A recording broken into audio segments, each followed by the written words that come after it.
Hi, I'm Seth Westfall. I'm the Director of Golf here at QUERENCIA Golf and Beach Club in beautiful Los Cabos, Mexico. And today I wanted to talk to you a little bit about a putting drill that we do to, first of all, understand what's best for our putting, understand ourselves as a player.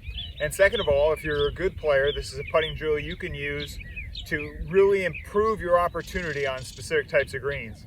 Today we've aerated our greens this last week. And so there's a little bit of bump to them. I grew up in the Pacific Northwest where we have poana grass, which can be bumpy late in the day or depending on the time of year. So for me, it's something that you can manage, but there's a way to manage it. And one of the ways to manage it is with the pace of your putts. And as a player, it's key that you understand what's most natural to you for the pace of your putts. Are you someone like Ben Crenshaw that likes to just barely drop the ball in over the lip? Or are you someone who likes to really bang the ball into the back of the cup like Aaron Badley when he was playing as a young man? He's settled on that a little bit now, but I remember him winning the Australian Open and just bam, every putt went, if it missed, it went 6 feet by. And none of them are wrong. I think it's something to play around with. And like I said, as a good player, I think depending on conditions, you need to be able to make that adjustment.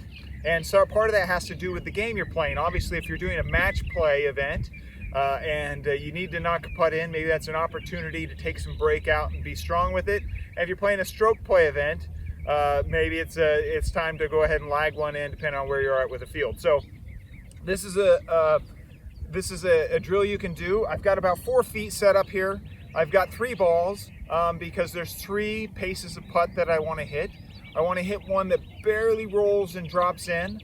I want to hit one that's more of a medium pace, going to end up that 18 inches, maybe 2 feet past the cup, which most putters prefer. And then I'm going to hit one that's going to go ahead and be a little more aggressive. Now, normally I would remove the flag for this. I'm not going to get into the science of that, but for me, I remove the flag. But just so that you get a better visual, I'll leave it in. This is a putting drill that's really good for you to try. And so I'm going to go ahead and I'm going to roll a slow one first. Because we've aerated, I'm going to go ahead and clean off that ball a little bit, make sure that we don't have a bunch of sand on there. And of course that will affect the transference of energy here. And this putt has a little break from right to left. So set up. And I'm just trying to ease that into the cup, okay? I might have been a little firmer than necessary, but nice and soft was the idea. Next ball. And this one's gonna be medium pace. It's gonna be just a little firmer here.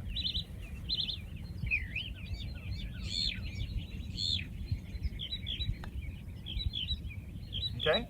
Now on that one, I intended to hit a little firmer, so I took a little different angle at the cup, knowing that the ball is going to break to the right about 2 or 3 inches.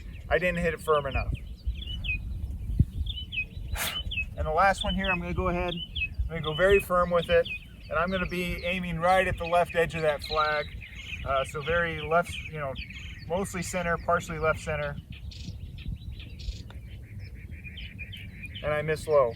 Now what I've seen here is that I'm really struggling hitting a firm putt. And part of that is because we have so much undulation and usually these greens are so fast.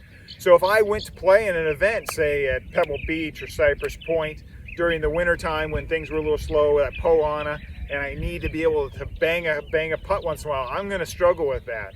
So as I sit here, I realize hey, look, right now, at least in this point of my golfing career, I'm more of a soft guy. So I understand that about myself, and I need to be able to play that way as I play throughout the day and accept the fact that I'm going to likely need a little more break. Even on a short putt, if there's movement, I'm going to have to play some break in that because I don't have the mentality right now of just knocking it in. Now, if I sat here and worked on this for a little while and really got down to 3 different paces, which I wish I had done for you, then I would be able to overcome that. And there is, for you beginning golfers or higher handicaps, this is a great drill because you'll understand which one you're more likely to be. And not that that can't change throughout time. And for the better player, you could work on adjusting your putt paces and what's comfortable for you as you move on. You will always fall, there will always be one that you fall back to as your, it has to do with who you are. There's one you always fall back to. It has to do with your tempo and your pace. But you can work on being a more aggressive putter or being a less aggressive putter depending on your needs, the courses you're playing, and actually the shot in the game that you're playing even that day or that minute. So give this a try. Again, 3 pots. One soft that barely drops in the cup is the idea, one that's medium level, and one that's firm.